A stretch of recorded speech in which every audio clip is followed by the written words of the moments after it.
Gloire à Dieu. Ce que Dieu a fait pour eux, il veut continuer à le faire pour son peuple. Surtout quand vous voyagez. Amen. Dieu vous protégera. Faites toujours confiance à Dieu pour sa protection. Et quand vous voyez qu'il arrive quelque chose, un incident fâcheux, sachez que cela aurait pu être pire. Si vous n'avez eu qu'une coupure ou quelque chose de ce genre, cela aurait pu être bien pire. Pas vrai? Et parfois, vous vous retrouvez dans ce genre de situation et les enfants n'étaient pas là. Pourquoi? La protection de Dieu. Amen. Gloire à Dieu. Alors, comme je l'ai dit la semaine dernière, certains d'entre vous se précipitaient pour partir. Et j'ai prié pour vous tous. J'ai dit, ne tenons pas la protection pour acquise. Amen. Loué soit le Seigneur. Comment allez-vous tous? Vous appréciez la saison ici, à Singapour, en ce moment? Et quand vous écoutez de nombreuses personnes parler de toutes ces difficultés, vous devenez tellement conscient de toutes ces choses, vous finissez par penser de façon purement naturelle. Mais souvenez-vous, vous n'êtes pas un peuple naturel. Amen. La Bible dit que vous êtes dans le monde, mais vous n'êtes pas du monde. Et Dieu ne pourvoit pas. Regardez, dans l'Épître aux Philippiens, il est dit « Et mon Dieu pourvoira à tous vos besoins ». Dieu ne pourvoit pas à tous vos besoins selon les richesses de Singapour ou selon celles de la nation où vous vivez.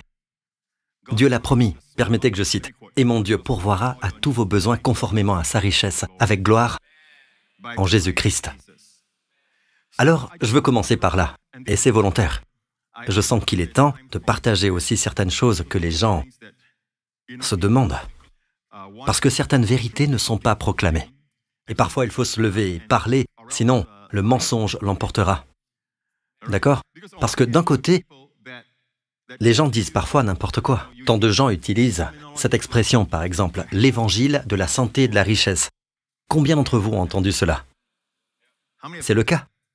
L'évangile de la santé et de la richesse. Comme si l'évangile se réduisait à la santé et à la richesse. N'est-ce pas? Donc, vous avez quelque chose d'intrinsèquement faux dans cette étiquette. Elle est faite pour rebuter, pour empêcher les gens d'ouvrir leur cœur pour recevoir la providence de Dieu.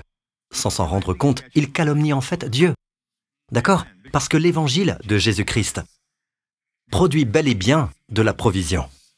Comment expliquer autrement des paroles comme lorsque Jésus a dit « L'Esprit du Seigneur est sur moi ». Pourquoi faire? Pour rendre les riches pauvres? Non, il dit pour annoncer la bonne nouvelle aux pauvres. Quelle est la bonne nouvelle pour les pauvres? Qu'ils resteront pauvres? Je ne pense pas qu'il dirait que c'est une bonne nouvelle. C'est plutôt de les enrichir. Et ce n'est pas tout. Jésus a poursuivi pour guérir ceux qui ont le cœur brisé. Amen. Pour proclamer aux prisonniers la délivrance. Ce sont des personnes avec des troubles de santé mentale, des personnes qui luttent contre des terreurs nocturnes, des frayeurs la nuit. Elles ont peur au milieu d'une foule. Et elles sont seules.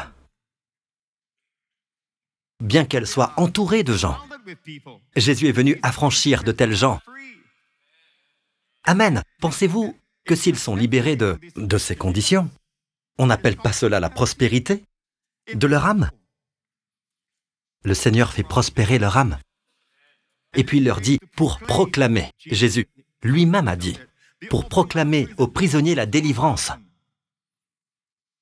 Il n'a pas dit, afin que ceux qui croient en moi, vous soyez liés, et que ce soit bon pour vous.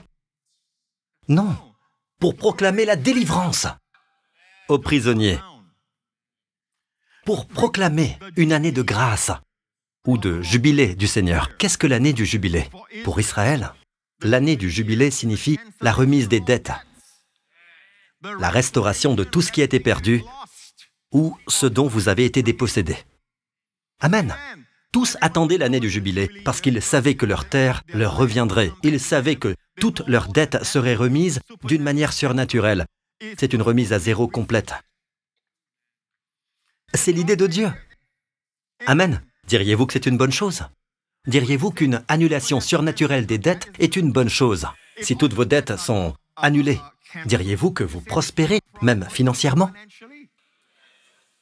Amen. Et tout cela se trouve dans la Bible. Dans Luc 4, Jésus a dit, « L'Esprit du Seigneur est sur moi.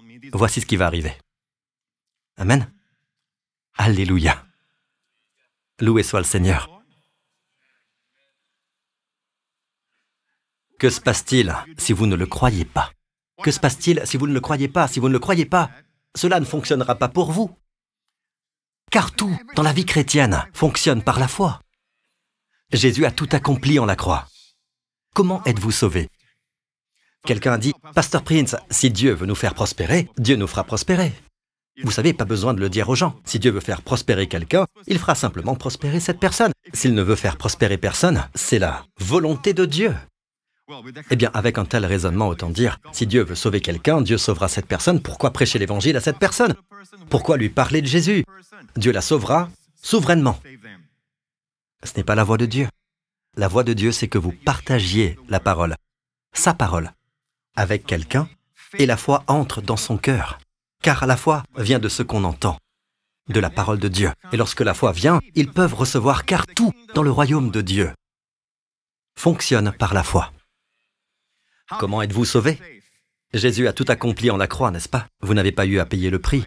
Vous n'avez pas eu à recevoir la flagellation sur le dos. Vous n'avez pas eu à être crucifié. Jésus a tout accompli en la croix. Mais comment êtes-vous sauvés? Par la grâce, par le moyen de la foi. C'est par la foi. Comment êtes-vous rendus justes? Par la foi. Amen. Nous sommes guéris par la foi. Le bon combat de la foi. Nous luttons contre des éléments que nous ne pouvons pas voir, mais qui sont réels. Et il y a quelque chose que je veux vraiment que vous sachiez, c'est qu'il existe un monde invisible. Et nous sommes dans un combat spirituel. Et c'est réel. Et la semaine dernière, j'ai traversé l'une des pires attaques spirituelles que j'ai connues de toute ma vie. C'est une guerre spirituelle. Pourquoi? Nous avons eu l'une des plus fortes assistances dimanche dernier, et tant d'âmes ont été sauvées. L'ennemi des âmes n'est pas content. L'ennemi n'est pas content. N'est-ce pas? Donc, tandis que vous voyez ces choses arriver, laissez-moi vous dire ceci. Cela est largement atténué par les anges de Dieu, par la protection de Dieu. Loué soit le Seigneur. Il y a donc un combat, prenez-en conscience. D'un côté, il y a des chrétiens qui parlent du diable tout le temps, et d'une certaine manière, vous accréditez la présence du diable et toutes sortes de choses. Non, non, nous ne devons pas nous focaliser sur lui. D'un autre côté, il y a des chrétiens qui ignorent complètement le diable. Pour eux, tout n'est qu'un problème psychologique. Vous savez, c'est un problème émotionnel, ce genre de choses.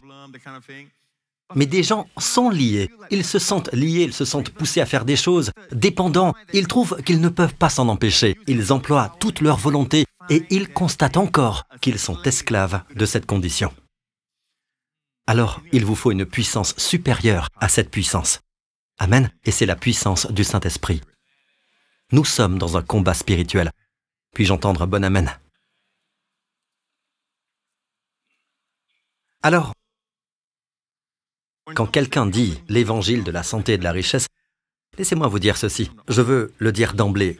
Malheureusement, la vérité de la provision de Dieu obtenue par Jésus en la croix, par exemple dans 2 Corinthiens, il est dit au chapitre 8, verset 9, « Vous connaissez la grâce de notre Seigneur Jésus-Christ, qui pour vous s'est fait pauvre, lui qui était riche. » Maintenant, si c'est mal d'être riche, Jésus aurait eu tort.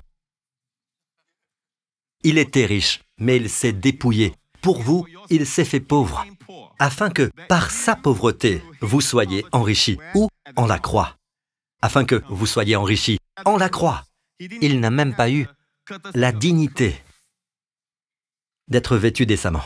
Ils ont tiré au sort ses vêtements au pied de la croix. L'une des dernières choses qu'il a vues, c'est qu'il tirait au sort ses vêtements au pied de la croix, accomplissant la prophétie du psaume 22. Il se partage mes vêtements. Il tire au sort mon habit.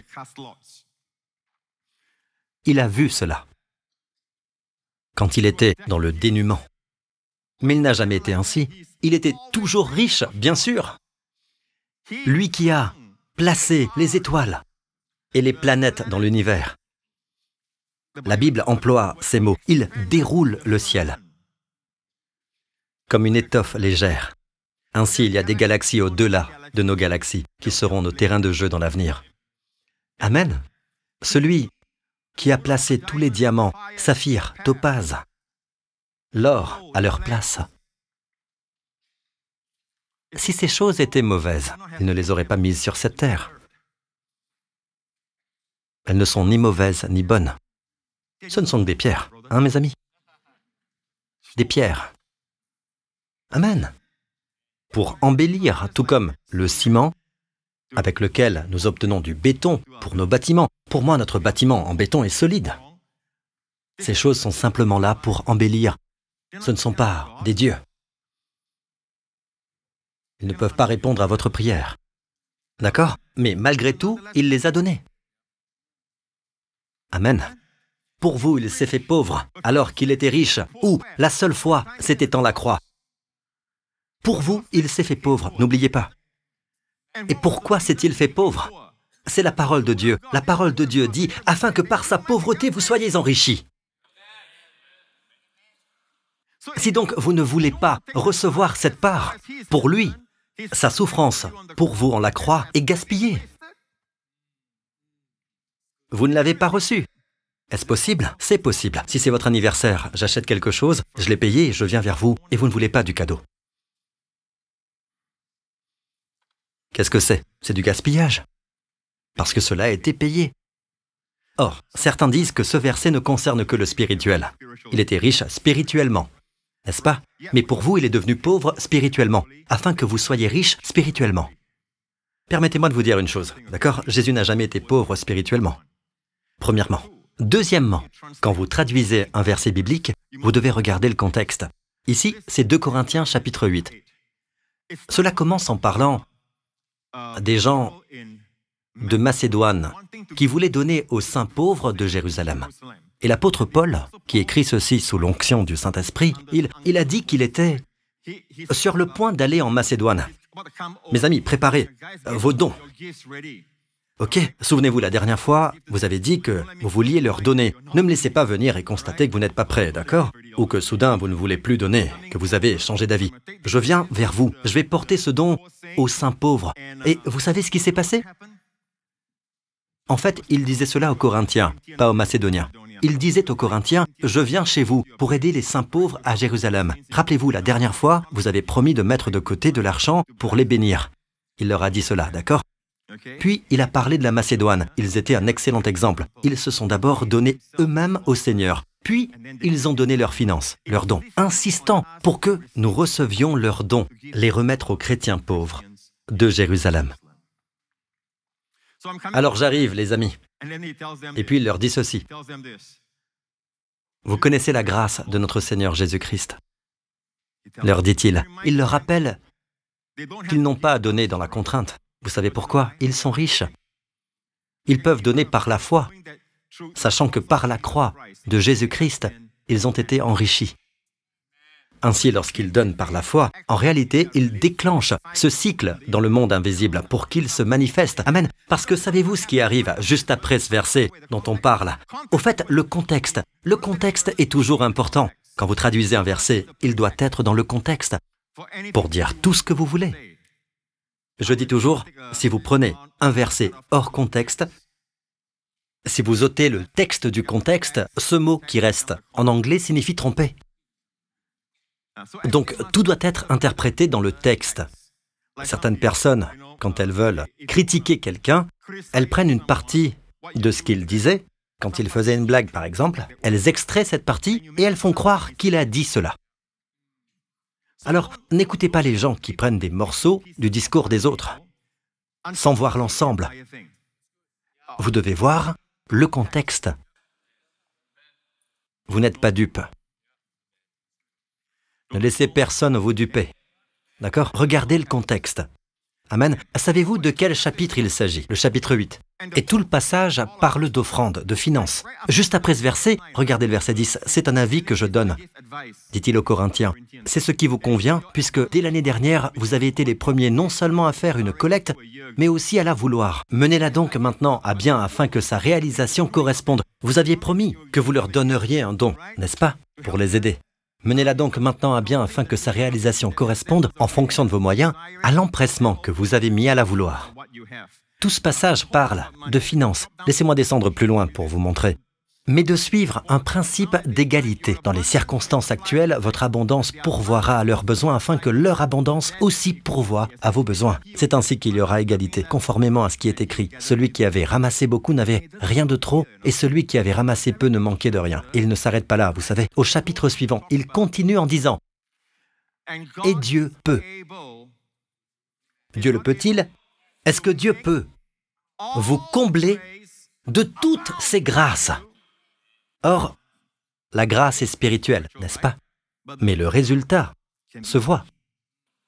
Dieu peut vous combler de toutes ces grâces afin que vous possédiez toujours des temps favorables, en temps difficiles, en temps de hausse tarifaire, en temps de récession, tous les temps, c'est tous les temps, afin que vous, Dieu peut vous combler de toutes ces grâces afin que vous possédiez toujours à tout point de vue de quoi satisfaire à tous vos besoins et que vous ayez encore pour toute œuvre bonne. Après cela, il ajoute, Dieu aime celui qui donne avec joie. Comment ne pas être joyeux quand vous savez que Dieu peut vous combler de toutes ses grâces? En fait, dans le grec original, ce n'est pas Dieu peut, comme s'il s'agissait du futur. En grec, c'est au présent. Dieu fait abonder maintenant toute grâce vers vous. Si vous avez des yeux pour voir, Dieu pourvoit toujours, en tout temps. Ainsi, quand vous donnez depuis un sentiment de plénitude et d'abondance, non depuis un sentiment de vide et de manque. Et Dieu dit que lorsque vous faites cela, c'est la foi. Ainsi, en toute chose, vous recevez par la foi. Vous n'entendez pas que Dieu veut pourvoir à vos besoins. Et des gens vous font peur, n'est-ce pas? En entendant ce genre de message, vous vous fermez. Surtout les jeunes, n'est-ce pas? Ils se ferment. Et vous savez quoi? Ils avancent. Ils sortent diplômés des universités. Ils entrent dans le monde du travail. Et savez-vous ce qu'ils font? Je ne crois pas que Dieu veuille me faire prospérer. Je ne crois pas que tout ça existe. Dieu veut seulement me faire prospérer spirituellement. Alors, vous savez ce qui leur arrive? Ils sont livrés à leurs propres moyens. Sur qui vont-ils compter? Sur eux-mêmes? Ou bien ils se tournent vers l'occultisme. Ils essaient de trouver quelques secrets. Ils ne tombent pas dans des escroqueries franches, mais dans des demi-escroqueries. Ils veulent être riches, ils ne veulent pas suivre Dieu, parce que Dieu ne s'intéresse pas à notre prospérité physique ou financière, il ne s'intéresse qu'aux choses spirituelles. Alors vous savez quoi? Pour ce domaine, je ne pense pas vraiment que Dieu veuille s'en mêler. C'est ça, leur conclusion.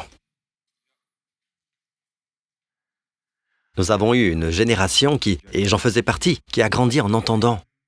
Et d'ailleurs, moi-même, j'ai prêché, j'étais déjà pasteur alors. J'ai beaucoup prêché à cette génération, et beaucoup d'entre eux sont assis devant. Beaucoup d'entre eux sont encore dans le peuple de Dieu. J'ai vu comment ils prospèrent. Je l'ai vu. Je disais au pasteur que, vous savez, je suis préoccupé par cette génération d'aujourd'hui. Parce que nous disons que nous avons de nouveaux problèmes. N'est-ce pas? En réalité, les problèmes restent les mêmes. Quand je suis parti pour aller travailler, je me souviens qu'on m'a dit qu'à cette époque, le Singapour était en récession, dans une forte récession, où même les diplômés étaient sans emploi. Vous vous souvenez de cette période? C'était les années 1980, je pense, vers les années 1990. Et les gens peinaient. J'ai refusé d'y croire. J'ai refusé parce que je connaissais cette vérité. Je savais que Dieu me pourvoira. Alors j'ai pris des fiches, des petites cartes sur lesquelles j'ai écrit des versets sur la provision de Dieu, sur l'abondance de Dieu. J'ai continué à dîmer, à croire au principe du royaume. Amen. J'ai fait confiance à Dieu pour être mon garant, ma source. J'ai fait confiance à Dieu pour la faveur dans mon travail. J'étais alors dans une entreprise bien connue. Et cette compagnie s'était établie bien avant mon arrivée. En peu de temps, Dieu m'a promu par sa grâce. Et je suis devenu le 3e employé le mieux payé de cette entreprise. Au point que, lorsque j'ai dit à mon patron que je partais, il a pleuré. Il a dit, « Un jour, on sera tous à plein temps. » Vous savez, il a été sauvé. Amen. Et il a dit, nous allons tous passer à plein temps un jour. J'ai dit non, ce n'est pas ça. C'est une toute autre histoire. Vous avez tous entendu mon témoignage, qui ressemble à l'histoire de Jonas. Comment Dieu a tout suspendu parce que je refusais d'y aller. N'est-ce pas? En fait, je ne me souciais pas qu'il y ait récession ou pas. Combien de fois la Bible nous dit-elle que Joseph a prospéré par la sagesse que Dieu lui a donnée? Il a fait prospérer l'Égypte en temps de famine. Amen. Abraham, en temps de famine, a prospéré. Isaac a semé dans un pays en famine. On ne sème pas dans un pays en famine. Et il n'a pas récolté 30 fois plus, ni 50 fois plus. La Bible dit le centuple, au point que les Philistins furent jaloux, c'est-à-dire envieux de lui.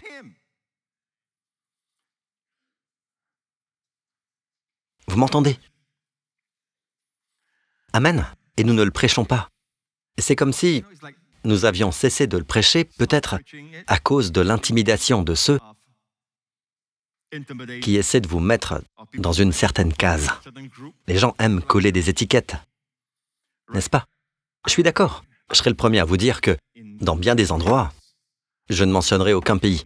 Mais dans de nombreux pays, la prospérité est prêchée de manière très racoleuse. Presque comme une arnaque. Vous devez appeler tout de suite et donner le montant parce que l'onction ne durera plus que 10 secondes. Ce sont vos 10 dernières secondes. Ça, vous savez, ce sont des artifices. Ne jouez pas à cela. Si vous achetez cette eau bénite, j'ai imposé mes mains sur cette eau bénite. Quand nous avons prié au sujet de l'huile hier soir, ce qui est un enseignement valable, d'accord? Nous vous disons d'acheter votre propre huile. Vous savez, je pourrais très facilement produire des flacons d'huile JP, vous savez. Et notre église n'est pas petite. Et si je disais que tout cela est oint par le pasteur Prince, je vous assure qu'il y aurait des gens pour l'acheter. Après tout, j'ai cessé de percevoir un salaire de l'Église depuis 2009. J'avoue que ça aiderait. Alors, ces personnes-là, c'est comme si elles entraient dans les choses, elles entraient dans les affaires de Dieu. N'est-ce pas? Cela existe dans d'autres domaines aussi. Je veux dire, on peut entrer en politique pour le salaire. Oui. Seul Dieu connaît le cœur en cet instant. Amen. Je veux dire, on peut y entrer pour des raisons personnelles. N'importe quelle profession d'ailleurs. Alors, qui est un pasteur appelé par Dieu ou non? Il faut regarder. Vous les reconnaîtrez à leurs fruits. Amen. J'y crois tellement que, lorsque je ne voulais pas prendre de salaire, je savais que Dieu me ferait quand même prospérer. Et il l'a fait. Il l'a fait. Il est un bon Dieu. Mais je suis préoccupé, je le disais au pasteur, je suis préoccupé par une autre génération, des gens, des jeunes, à qui l'on n'enseigne plus cela.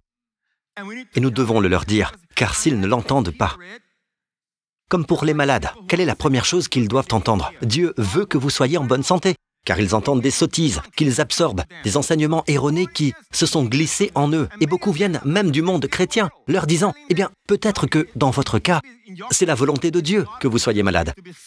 Mais cette personne qui enseigne cela, quand son fils est malade, la première chose qu'elle fait, c'est d'aller chez le médecin, à la clinique.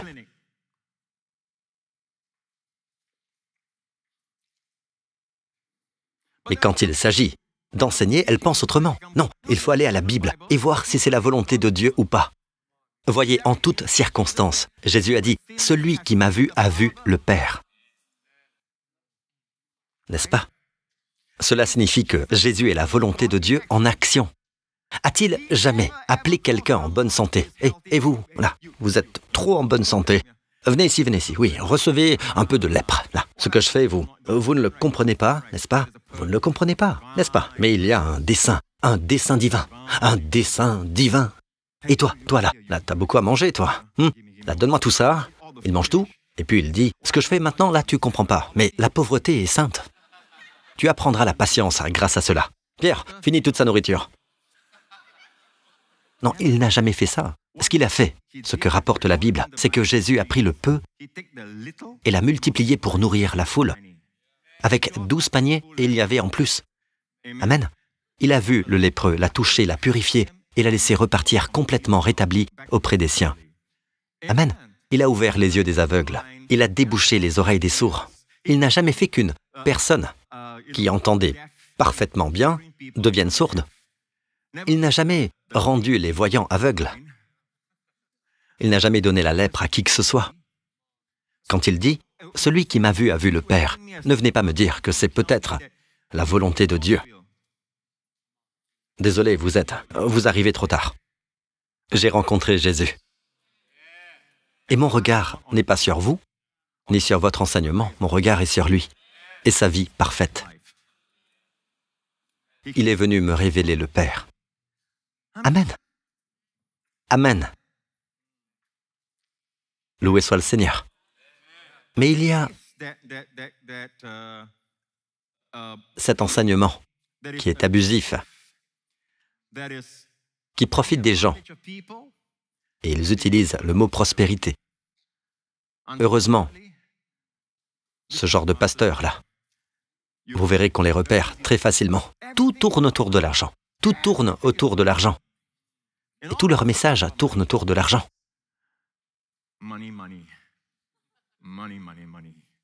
J'ai envie de le chanter, mais je ne pense pas que je devrais le faire. C'est toujours l'argent, n'est-ce pas?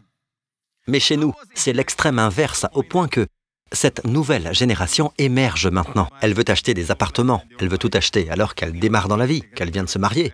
Et quelle que soit la situation à Singapour, quelles que soient les pressions qui pèsent sur Singapour, j'ai vu dans ma génération que Dieu pourvoit indépendamment de tout cela.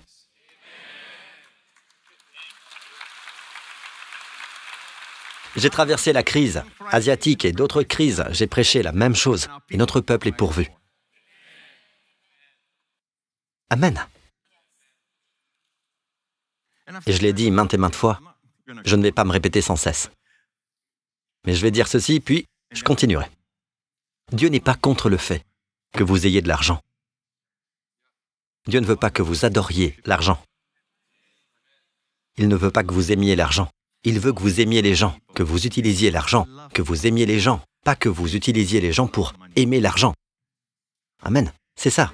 On appelle cela l'avarice. L'amour de l'argent s'appelle l'avarice. Et cela ne signifie pas que seuls les riches ont ce problème. Vous pouvez être pauvre et penser à l'argent toute la journée. Rien qu'à l'argent. Cela signifie que vous adorez l'argent. Ce qui remplit votre cœur et votre pensée tout le temps est votre Dieu. D'accord? C'est de l'idolâtrie. Vous êtes toujours avec moi? Donc, il y a l'évangile de la santé et de la richesse qui n'existe pas. L'évangile produit bel et bien de la provision. L'évangile pour les pauvres. Amen. Il s'est fait pauvre afin que vous soyez enrichis. L'évangile pourvoit à cela aussi. Mais la chose première concernant l'Évangile, c'est le passage du péché à la justice. Votre identité est désormais justice de Dieu en Christ. Vos péchés sont pardonnés. Amen. Oui, c'est l'essentiel, mais Jésus a accompli d'autres choses en la croix que nous découvrons encore. Vous savez, il a pourvu un compagnon de vie pour vous, afin que vous soyez mariés. D'accord? Je sais que certains choisissent de ne pas se marier, alors ne m'écrivez pas pour dire « Pasteur, vous prêchez cela, mais moi je ne veux pas marier et tout. » Je ne parle pas de vous, d'accord? Heureux ou pas, d'accord? Je parle de la majorité, beaucoup veulent se marier. Savez-vous que cela est pourvu par la croix? Amen. Oui, dans le psaume messianique, il est dit « Tu as éloigné mes amis et mes proches de moi. » Amis et mes proches. Ainsi il a couvert le besoin d'un compagnon de vie, et même d'une amitié, tout est couvert en la croix. Il est mort d'une mort solitaire, afin que vous ayez des personnes autour de vous, des amis de bons amis. Amen. Amen. Il a porté la couronne d'épines sur sa tête. Qu'est-ce que cela? Cela s'est passé dans le jardin. Il a transpiré du sang dans le jardin, n'est-ce pas? Cela vous rappelle quelque chose? La sueur et le jardin.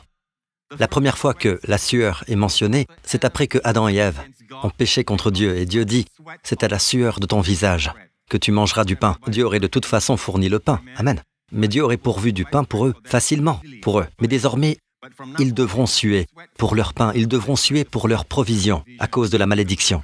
Dieu n'a pas imposé cela.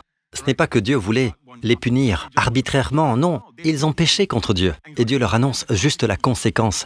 L'une d'entre elles, tu mourras, c'est certain. Vous êtes mort spirituellement aujourd'hui et à l'avenir, Vous mourrez physiquement, d'accord? Cela a déjà commencé en vous à cause de votre péché. Et non seulement cela, Dieu dit, c'est à la sueur de ton visage que tu mangeras du pain. Voilà pour le premier Adam. Tout ce qui est arrivé au premier Adam arrivera à ses descendants. C'est dans le sang. Voilà pourquoi les médecins, n'est-ce pas, quand ils prennent votre sang et vous posent des questions du genre « De quoi votre père est-il mort ?» S'ils vous parlent de votre père avait-il ce problème? Et ainsi de suite, parce que c'est censé être héréditaire. Certaines maladies, censées être. Comment? Par le sang. Je veux que vous sachiez quelque chose. Il y a un verset qui dit « J'ai purifié leur sang ». J'ai purifié leur sang. Oh, ça c'est pour quand nous serons au ciel un jour. Au ciel, nous n'avons pas de sang. Nous avons la vie de résurrection qui coule en nous. Tout comme Jésus est ressuscité d'entre les morts, il dit « Touchez-moi et regardez, un esprit n'a ni chair ni os, mais il n'est pas question de sang. Tout le sang a été aspergé au ciel. Le corps glorifié n'a pas de sang. Je vengerai leur sang, venger dans le sens de purifier. C'est pour ici et maintenant. Votre sang peut être purifié. Avez-vous réclamé la purification de votre sang? C'est pourquoi, continuez de venir, nous allons partager de plus en plus sur ce que Jésus a fait pour nous, en la croix. Alléluia! Même l'insulte. Certains d'entre vous ne peuvent se relever des insultes que vous recevez sur les réseaux sociaux ou au travail ou ailleurs. Vous avez l'impression que ça vous colle à la peau. Savez-vous que Jésus est mort aussi pour cela? Amen. Quelle que soit la manière dont vous avez grandi, quoi que vos enseignants vous aient dit,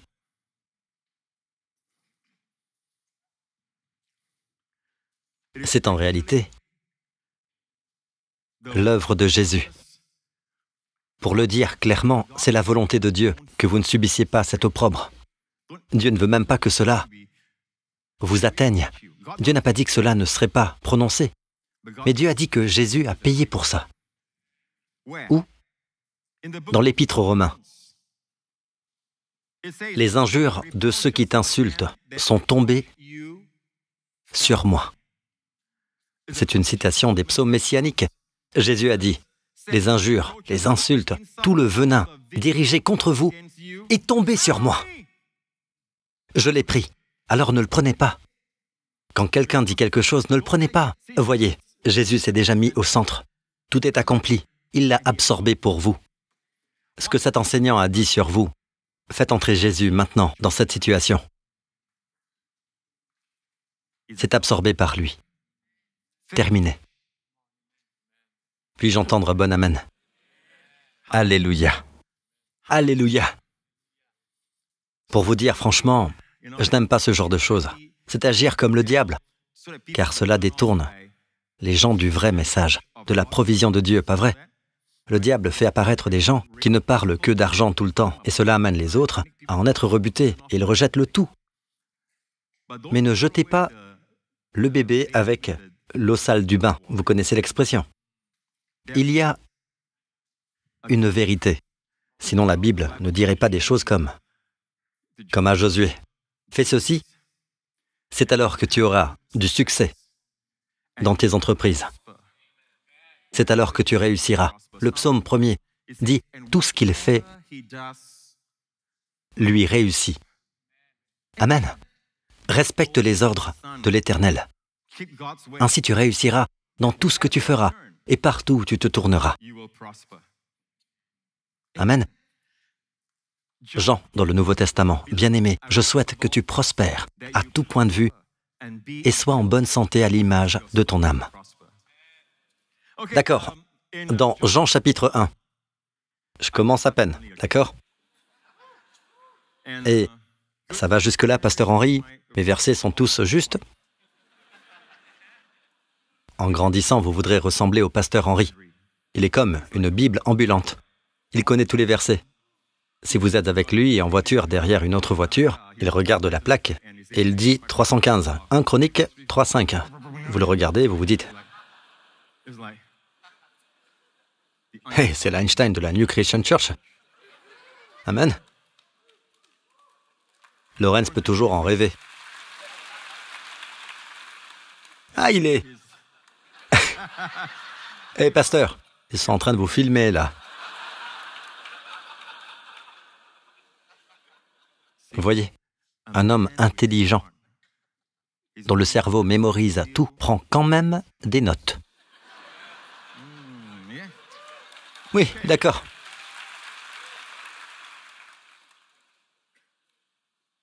Quand on nous a dit, il y a quelques années, avant que nous construisions The Star, en 2012, le bâtiment de l'église, nous avons pris possession de ce lieu le jour de Noël, notre premier jour, au Star. Savez-vous ce qui se disait parmi les pasteurs de ce pays? J'étais avec eux quand ils disaient cela. Et aussi parmi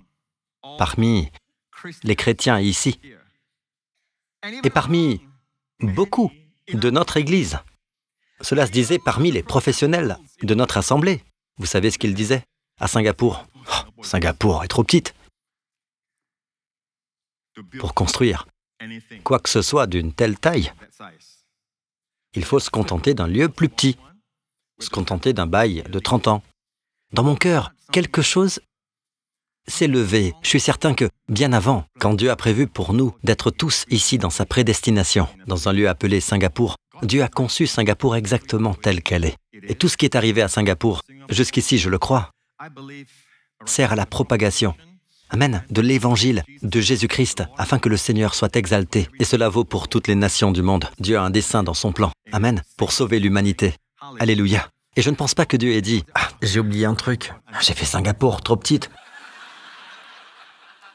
La seule chose que je conseillerais, si j'avais été là, quand Dieu a créé Singapour, ce serait « Dieu, peut-on avoir comme une énorme hélice géante ou pas? Ainsi, nous pourrions toujours voyager vers différents pays. Vous savez, nous pourrions avoir différentes saisons, et puis, quand on se lasse d'un pays, on peut aller dans un autre pays. C'est la beauté d'une île. » Bon plan, n'est-ce pas? Mais non, le plan de Dieu est toujours meilleur. Dieu a dit « Restez ici, j'ai un dessein ». Et au fil du temps, nous comprenons pourquoi. Alors, dans mon cœur, je refusais simplement d'accepter qu'il n'y a pas d'espace, car il existe certaines lois en place pour limiter les églises, afin qu'elles n'aient pas de beaux longue durée, par exemple. Et moi, je ne connaissais pas exactement les moyens nécessaires, mais Dieu m'a pourvu de chef d'entreprise et comment faire pour réunir les moyens nécessaires. Ce n'était pas mon rôle. Mon rôle, c'est de lui faire confiance. Alors je me suis levé et j'ai dit que je crois que Dieu a un lieu pour nous. Donc à cause de cela, quand une offre plus petite est arrivée, même si elle était vraiment bonne, nous n'avons pas voulu l'accepter. Et j'ai simplement continué à croire que Dieu veut un lieu pour nous. Mais s'il fallait ce partage, cela prendrait tout le temps dont je dispose pour ma prédication. Alors, je vais vous dire très vite, j'ai déjà prêché là-dessus, il y a quelque temps. Mais pour faire court, tout ce que nous faisons maintenant est unique. Nous l'avons fait pour la première fois, mais ces idées viennent de Dieu. Amen. À présent, nous avons Star Pack, n'est-ce pas? Et cela coûte, au final, cela coûte près d'un demi-milliard. Près d'un demi-milliard, n'est-ce pas? Et combien de Miracle Seed Sunday, c'est-à-dire des dimanches où des gens viennent apporter leurs offrandes pour donner au Seigneur, sans aucune pression. D'accord? Vous savez combien de dimanches spéciaux nous avons eus, où vous venez devant et là vous mettez votre offrande dans le tronc. Vous savez combien? 4. 4. Seulement 4. Une année, nous ne l'avons pas eu. Parce que Dieu m'a dit de ne pas le faire. Alors, parmi les entrepreneurs de notre assemblée, l'un d'eux m'a dit « Pasteur, il faut qu'on le fasse. » J'ai dit « Mais moi, Dieu m'a dit de ne pas le faire. » Puis il s'est tourné vers quelqu'un et j'ai entendu ceci.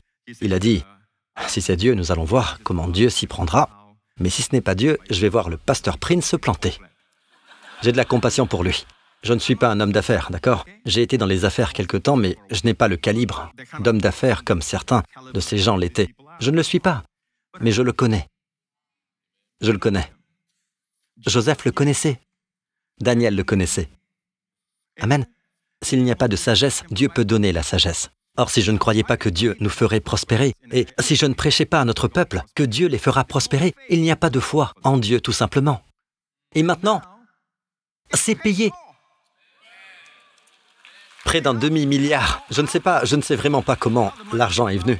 Mais laissez-moi vous dire ceci, et nous l'avons vérifié. Le seul don d'1 million de dollars qui est arrivé venait d'une seule personne. Une seule personne a donné $1 million pour l'ensemble du projet. Le reste est venu des oboles, de la veuve, d'étudiants qui s'avançaient, faisant confiance à Dieu. Je veux donner mon argent de poche, cela vient de mon cœur.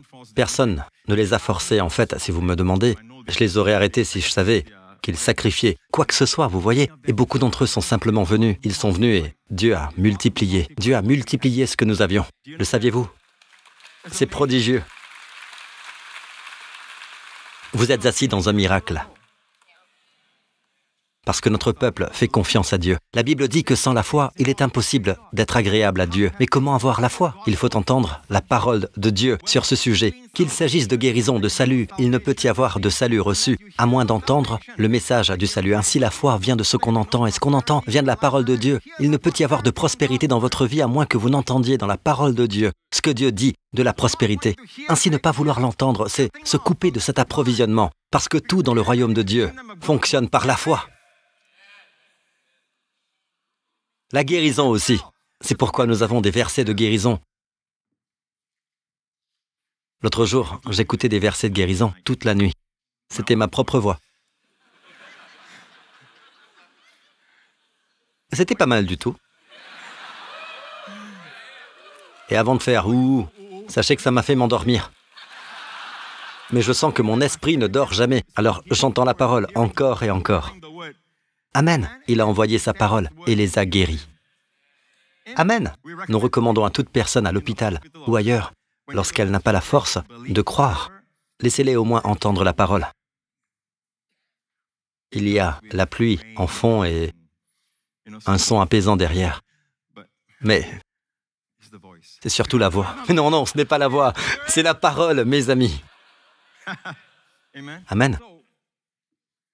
Je suis plein de zèle pour cette génération.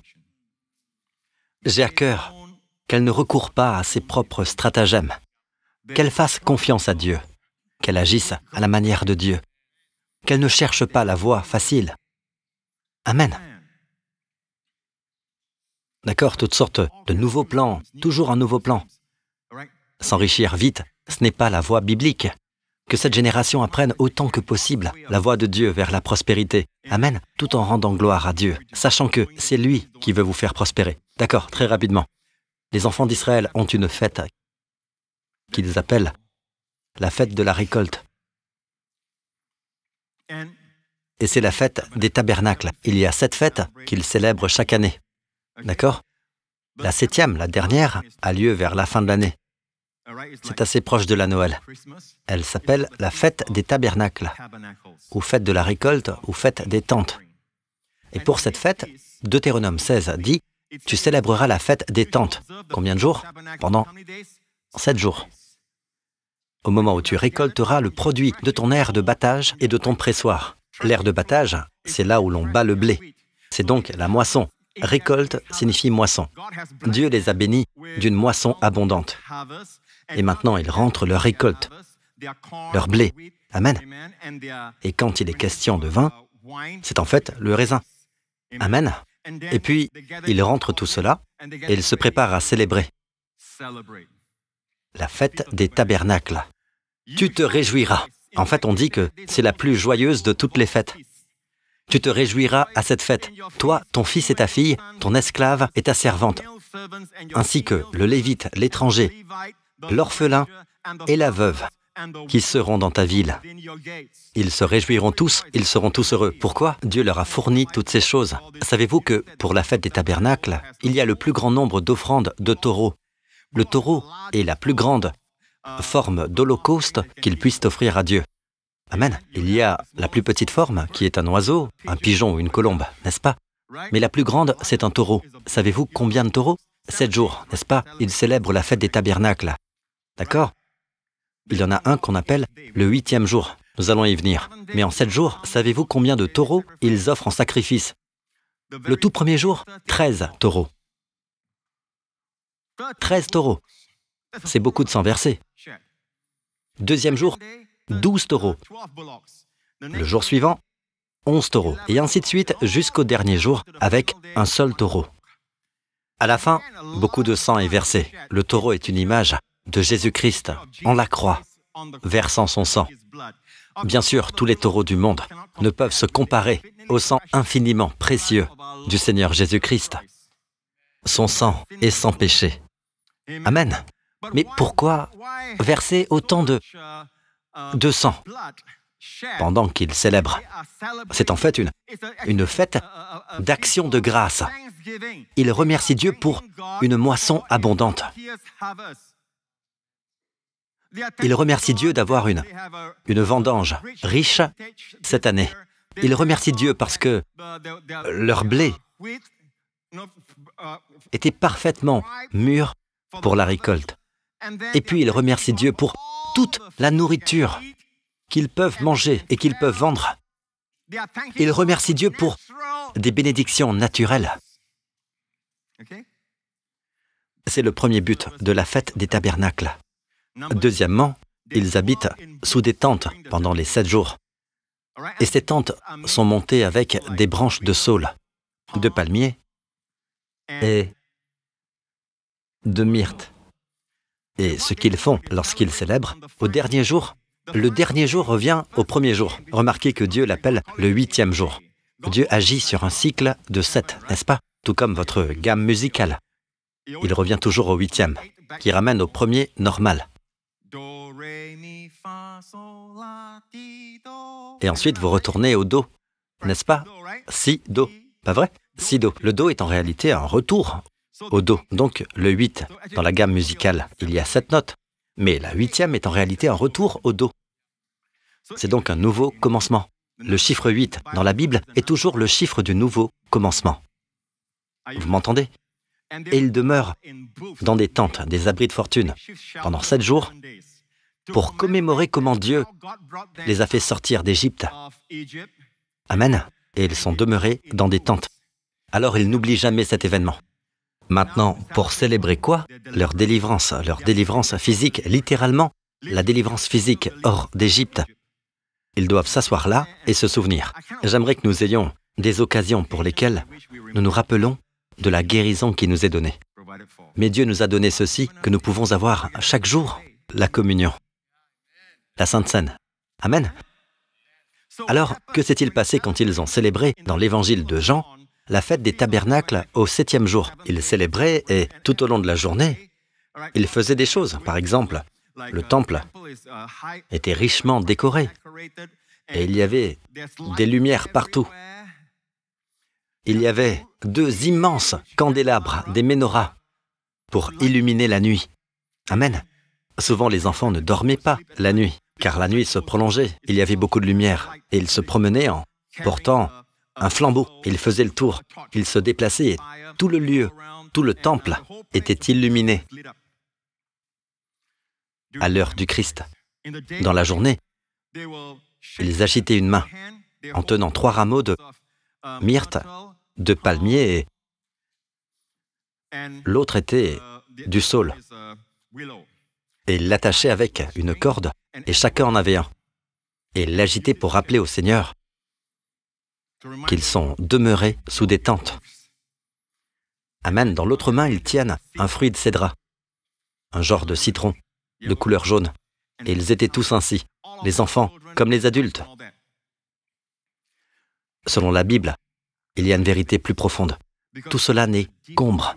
Nous ne vivons pas dans les ombres.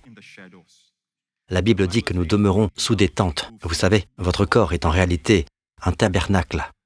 Le mot tabernacle signifie tente. Cela signifie simplement tente. Et savez-vous que cette tente est temporaire? Car l'apôtre Paul a dit dans 2 Corinthiens, chapitre 5, il a dit « Nous savons en effet que si notre habitation terrestre, qui n'est qu'une tente, vous voyez le mot tente, votre corps est une tente, c'est temporaire.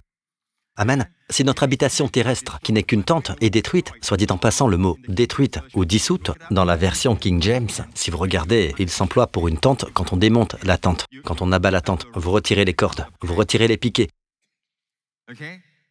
Vous démontez votre tente pour l'adresser ailleurs. Cette tente, si Jésus ne revient pas dans votre génération, d'accord? Vous ne faites que démonter votre tente.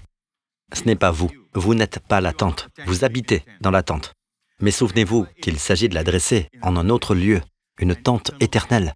Alors ici, il est dit, le mot « détruire » signifie en fait démonter. C'est le même mot grec utilisé pour démonter la tente. Nous avons dans le ciel un édifice qui est l'œuvre de Dieu, une habitation éternelle qui n'est pas faite par la main de l'homme. Vous savez quelle est cette maison? Votre corps. Et votre corps qui viendra du ciel sera un corps éternel. Si Jésus revient ensuite, après le déjeuner, Seigneur, viens après le déjeuner, j'ai faim, Seigneur. Et s'il vient aujourd'hui, nous ne savons pas quand. Mais au moment où il viendra, vous aurez cette maison éternelle dans les cieux. Vous m'entendez? Et il est dit, et nous gémissons dans cette tente. Oui, nous gémissons tous d'une certaine manière. Nous gémissons parce que nous savons qu'il y a des contraintes ou de la faiblesse. Quand vous allez pour un traitement, à l'hôpital ou ailleurs, dans une clinique, cela vous rappelle que vous gémissez, parce que ceci est un abri temporaire. D'accord? Or, en cela, nous gémissons. Comment? Écoutez bien, avec l'ardent désir de revêtir notre domicile céleste, puisque, après avoir été ainsi revêtus, nous ne serons pas trouvés nus.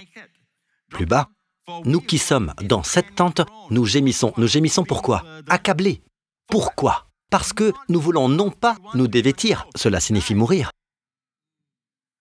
mais au contraire nous revêtir, afin que ce qui est mortel soit englouti par la vie. Nous voulons être revêtus d'immortalité. Vous voyez la position de Paul. Comme je l'ai déjà dit, c'est une position chrétienne. Je ne sais pas pourquoi nous en sommes tant éloignés. Les gens parlent de la mort tout le temps. Arrivé à un certain âge, vous parlez surtout de la mort. Vous savez, il est temps pour moi de partir. Un jour, je partirai. Ne parlez pas de ça, parlez du ciel. La Bible dit que notre posture, c'est attendre du ciel son Fils. Paul dit même, « Je gémis non pour être dépouillé. » Être dépouillé, cela signifie quoi? Quitter ce corps temporaire. Il dit, ce n'est pas cela que je recherche. Je recherche à être revêtu d'immortalité, que ma mortalité soit absorbée par la vie éternelle. Voilà notre position chrétienne. D'accord? Faites plaisir au Seigneur en adoptant une position scripturaire. Bien. Donc le premier but de la fête des tabernacles, c'est quoi? Pour se souvenir de tout ce qu'on appelle les bénédictions terrestres, la récolte abondante. Écoutez, moi je veux que vous voyiez une chose. Saisissez bien ceci. Pourquoi y avait-il tant de sang? Nous n'avons pas répondu à la question. Pourquoi tant de sang associé à l'action de grâce? Pour des bénédictions naturelles. Pourquoi y a-t-il tant de sang? Dieu veut que vous sachiez que chaque fois que vous mangez quelque chose que vous aimez tant, chaque fois que vous remerciez Dieu pour toute avancée inattendue dans le monde, pour toute percée dans les affaires, pour toute bénédiction domestique ou familiale, cela est lié au sang de Jésus en la croix. Ce n'est pas simplement le cours normal des choses, comme si Dieu avait mis tout cela, le temps des semailles et tout le reste. Non, mes amis, Dieu l'a fait au commencement. Oui, mais tout a été perverti. Vous savez pourquoi? Adam a péché, ce qui signifie qu'à partir de ce moment-là, l'homme était censé avoir une mauvaise, très mauvaise récolte. Beaucoup supposent très mauvaise récolte. Très mauvaise.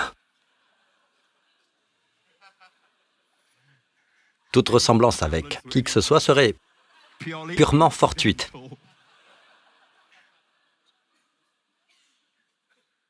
Quiconque sortira sera saisi par l'infection. Aucun enfant n'atteindra l'âge de 20 ans. Juste après le péché d'Adam et Ève, la mort est entrée. Mais au lieu de cela, il y a encore de la provision. Pourquoi?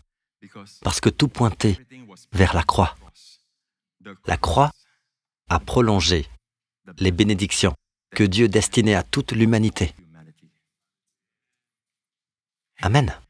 La croix couvre tous les péchés des gens du passé, oui, de ceux qui croyaient en l'agneau sacrificiel, n'est-ce pas? Elle couvre aussi toutes les provisions, même les provisions naturelles. S'il n'était pas mort sur la croix, il n'y aurait pas de provisions naturelles. Donc chaque fois que vous mangez, souvenez-vous que, bon, sauf si vous êtes végétarien, mais le sermon de la nourriture, c'est que cet animal doit mourir pour que vous jouissiez de la nourriture pour votre corps. La pauvre vache doit mourir. Non seulement mourir, elle doit être brûlée. Donc cela n'a rien à voir avec le sashimi. Non, je parle pour la majorité dans le monde. D'accord? De même que la majorité dans le monde n'est pas végétarienne. Ils ne sont pas amateurs de sashimi. Remarquez, considérez la parabole de votre nourriture. Quand vous remerciez Dieu pour votre nourriture, pensez simplement à ceci. Même la parabole de la nourriture. Autrefois, l'homme ne mangeait que des herbes, des plantes et des légumes. Aujourd'hui, certains disent « revenons à Éden, revenons au régime d'Éden ». Permettez-moi de vous dire ceci, nous pourrions revenir au régime d'Éden si seulement le monde n'était pas déchu. Mais après la chute du monde, après le déluge de Noé, la canopée qui a protégé l'homme des rayons UV, et la croûte terrestre s'est rompue et tous les gaz toxiques se sont échappés. La Terre n'est plus la même. La durée de vie de l'homme, après le déluge de Noé, a été réduite de moitié à cause des éléments gazeux, des gaz nauséabonds dans l'air. La vie de l'homme a été raccourcie. Vous le voyez dans le livre de la Genèse. Et qu'a dit Dieu à Noé ensuite? Vous mangerez de la viande.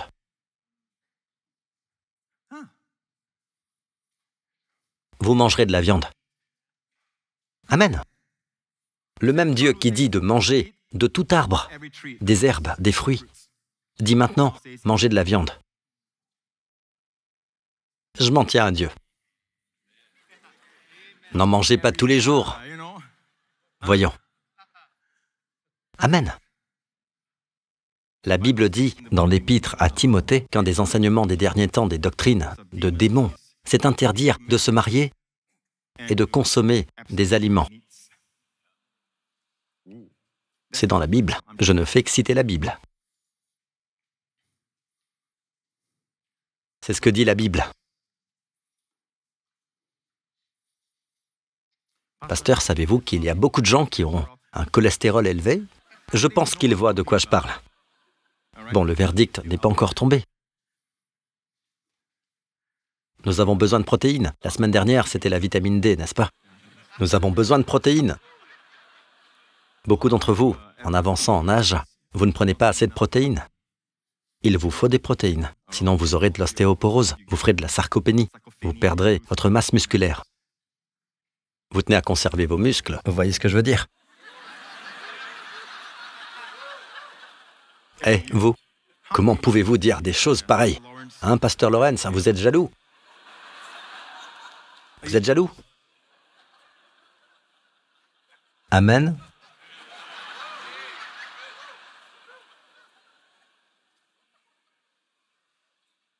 Quelle pensée merveilleuse!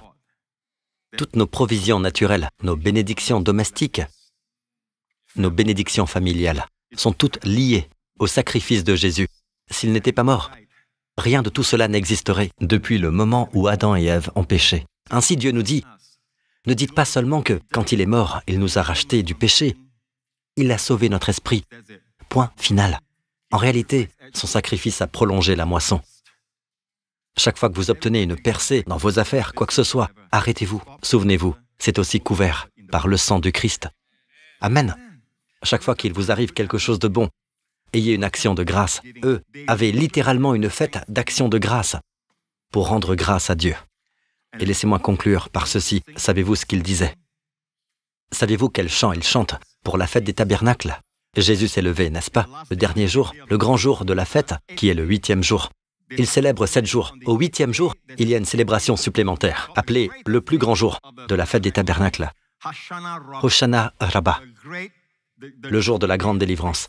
À ce moment-là, Jésus debout s'écria, « Si quelqu'un a soif, qu'il vienne à moi et qu'il boive. Celui qui croit en moi, des fleuves d'eau vive couleront de lui, comme l'a dit l'Écriture. » Il dit cela à propos de l'Esprit, qui n'avait pas encore été donné, parce que Jésus n'avait pas encore été élevé dans sa gloire. D'accord? Il s'est levé. Alors, vous savez ce qu'il faisait à la fête des tabernacles? Une autre chose, remercier Dieu pour la pluie. Il demandait la pluie en continu, car de toute évidence, il fallait de la pluie pour qu'ils aient une bonne moisson. Personne ne peut l'activer ou l'arrêter à volonté, n'est-ce pas? Ils s'en remettaient à Dieu pour cela. Mais ils avaient une procédure, un rituel par lequel ils allaient à la piscine de Siloé avec une coupe d'or. Ils puisaient de l'eau, puis ils montaient au temple. Vous connaissez tous les marches que l'aveugle a descendues. quand Jésus lui a couvert les yeux de boue, et Jésus lui a dit d'aller se laver à la piscine de Siloé. Il y alla donc, se lava et revint, voyant clair. Eh bien, le prêtre montait tout en haut de la montagne, où se trouvait le temple, puis il versait l'eau sur l'autel. Et tout le peuple poussait des cris. Savez-vous quel cantique il chante à ce moment-là? Il vient au psaume 118. Cette Bible. Ouvrez au psaume 118, si vous avez votre Bible. Ou peut-être votre iPad, si vous avez votre téléphone. D'accord? Donnez-moi 5 minutes de plus, d'accord? C'est possible? 5 minutes. Il y a toujours une bonne raison pour que je continue. Cela peut vous sauver. Vous serez au bon endroit, au bon moment. D'accord? Psaume 118. Savez-vous combien de chapitres depuis Genèse 1? Regardez ici, de Genèse 1, d'accord? Jusqu'au psaume 117. Combien de chapitres? 594. 594. Le psaume 118 est le chapitre central de la Bible. Après le psaume 118 vient le psaume 119. Du psaume 119 jusqu'au dernier chapitre du livre de l'Apocalypse. Savez-vous combien de chapitres? 594. Plus 594. Ça donne quoi? Le psaume 118, 8. Alors regardons, 594 fois 2, ça fait 1188. L'épître du milieu. Regardez le psaume 118, verset 8. Qu'est-ce qu'il dit? Mieux vaut chercher un refuge en l'Éternel que de se confier en l'homme. Cela devrait être le verset central de toute façon. Cela devrait être le verset central de la Bible. Puis-je entendre un bon amen? Et de ce psaume, je vais conclure avec ceci. De ce psaume, au grand jour de la fête, ils entouraient l'autel. Les prêtres entouraient l'autel. Ils versaient l'eau. Et ils faisaient 7 fois le tour de l'autel. Savez-vous ce qu'ils disaient? Descendez au psaume 118, verset 25. Il disait ceci. « Voici le jour que l'Éternel a fait, qu'il soit pour nous un sujet d'allégresse et de joie. » Puis il disait « Éternel, accorde le salut. Éternel, donne le succès. » Savez-vous combien de fois il le disait? Il faisait le tour combien de fois? 7 fois. Le peuple et les prêtres disaient « Maintenant, je t'en prie, Éternel, accorde le salut. » Ils invoquent Jésus et ils pensent au salut des choses naturelles, de la délivrance des fléaux, n'est-ce pas? Mais Jésus se tenait là. Et puis ils disent « Nous te prions, Éternel, donne le succès. » Dieu voulait en fait qu'ils le fassent. Il le leur a commandé. C'est la parole de Dieu. Priez pour la prospérité. Ils avaient déjà la prospérité, ils avaient la récolte et la preuve sous les yeux. Pourtant Dieu dit « Demandez davantage. » Envoie maintenant la prospérité. Combien de fois ont-ils prié cela? De tout le chapitre, il commence par « Célébrer l'Éternel, car il est bon, car sa bonté demeure à toujours. » Le psaume 118 se termine aussi par « Célébrer l'Éternel, car il est bon, car sa bonté demeure à toujours. » Amen. Le verset qu'il répète 7 fois autour de l'autel, c'est « Anna Adonai Hoshiana. Anna Hasliana Adonai. » C'est en hébreu. Montrez-leur l'hébreu. Anna Adonai Hoshiana. Anna Adonai Hasliah. Na. Hasliah est le mot employé pour prospérer. Tout ce qu'il fait lui réussit vient de tsalar. Voilà le mot tsalar, juste là. Dieu a dit à Josué, tu auras du succès dans tes entreprises. C'est bien le mot là-haut. Chaque fois que la Bible emploie prospérer, c'est bien ce mot-là. Il demande à Dieu de les faire prospérer. C'est pourquoi, dans certaines traductions, il est dit « Éternel, accorde donc le salut. Éternel, donne le succès. » Et dans la Amplified Bible, il est dit « Nous te supplions maintenant. Envoie maintenant la prospérité et accorde-nous le succès. » Le peuple de Dieu a prié pour le succès. Ils ont prié pour la prospérité parce qu'ils savent qui donne cette prospérité. Et tant que vous savez qui, vous êtes en sécurité pour être béni de Dieu. Puis-je entendre un bon amen? Rendez gloire à Jésus. Alléluia.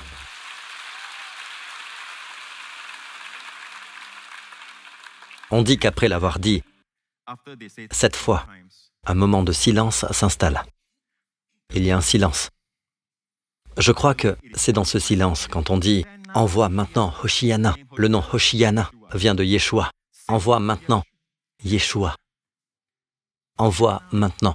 Il s'est levé. Si quelqu'un a soif, Je crois que c'est le moment où il agit. Quand il s'écrie « Envoie maintenant la prospérité », il se lève. Autrement dit, avec lui, dans votre vie, vous aurez toutes sortes de saluts. Avec lui, dans votre vie, vous aurez toutes sortes de prospérité. Il se leva et dit « Qu'ils viennent à moi », Jésus a dit, « et qu'ils boivent. » Et qu'ils boivent. Boire est très personnel. Je ne peux pas boire pour vous, vous ne pouvez pas boire pour moi. Qu'ils viennent à moi et qu'ils boivent. Des fleuves d'eau vive couleront de lui. Maintenant, ces fleuves ne sont pas pour vous, ils sont pour les autres. Et c'est pourquoi certaines personnes sont si rafraîchissantes à côtoyer, si agréables à écouter. On dirait que vous repartez toujours plus vivant, plus rafraîchi. Vous avez l'impression qu'ils vous ont lavé les pieds. Parce que de leur être jaillissent des fleuves d'eau vive, parce qu'ils ont été avec Jésus. Ils ont bu en lui. Qu'ils viennent à moi et qu'ils boivent. Pasteurs responsables, les responsables qui préparent un message, même une courte exhortation, vous le sentez. Le temps est court, mais vous vous sentez nerveux. Ne vous souciez pas du message. Allez à Jésus. Allez vers ce dont vous avez soif. Étanchez votre propre soif auprès de Jésus. Étanchez votre propre soif et alors il y aura des fleuves pour étancher celle des autres. Ne vous focalisez pas sur les fleuves, focalisez-vous sur lui. Prenez plaisir à boire et à boire auprès de lui. Et je vous garantis que, le moment venu, il y aura des fleuves pour les autres. Là où parviendra le torrent, il y aura profusion de vie. La prophétie d'Ézéchiel, partout le fleuve passait. Tout prenait vie. Et ceci, mes amis, ce n'est que mon entrée en matière. Inclinez la tête, fermez les yeux, vous tous ici présents. Si vous n'avez jamais reçu Jésus comme votre Sauveur et Seigneur personnel, je veux vous donner cette opportunité maintenant. Dites, Pasteur Prince, j'ignorais que Jésus est mort sur la croix pour mes péchés et qu'il est ressuscité d'entre les morts, vainquant la mort pour moi. Eh bien, mes amis, Jésus a crié ces mots, tout est accompli. C'est une œuvre accomplie. Si vous voulez le salut, si vous voulez la vie en abondance, alors placez votre confiance dans le Seigneur Jésus-Christ. Faites cette prière avec moi maintenant. Dites, Père Céleste. Dites-le ensemble. Père Céleste, je crois que Jésus-Christ est le Fils de Dieu. Je crois que Christ est mort pour mes péchés et qu'il a été ressuscité le 3e jour d'entre les morts, parce que la mort a été vaincue. Toute maladie, toute malédiction ont été ôtées. Christ est ressuscité d'entre les morts et Jésus-Christ est mon Seigneur. Au nom de Jésus. Amen. Mettez-vous debout. Levez les mains, vous tous ici présents. Ne tenez pas votre protection pour acquise. Que le Seigneur vous bénisse, vous et vos familles. Que le Seigneur vous garde, vous protège, vous et vos proches, tout au long de cette semaine, contre le mal, le danger, la tragédie, contre toutes les puissances des ténèbres. Que le Seigneur vous accorde, à vous et aux vôtres, la faveur partout où vous allez, une grande faveur. Que le Seigneur vous donne sagesse et révélation pour connaître toujours plus ce que Christ a fait pour vous et ce qui vous appartient réellement. Afin que, dans votre cas, ce que Christ a fait ne soit pas vain, mais que vous possédiez vos possessions et que le Seigneur accorde à vous et à vos familles son shalom, le bien-être, la paix et la plénitude, au nom de Jésus. Et tout le peuple dit Amen. Que Dieu vous bénisse.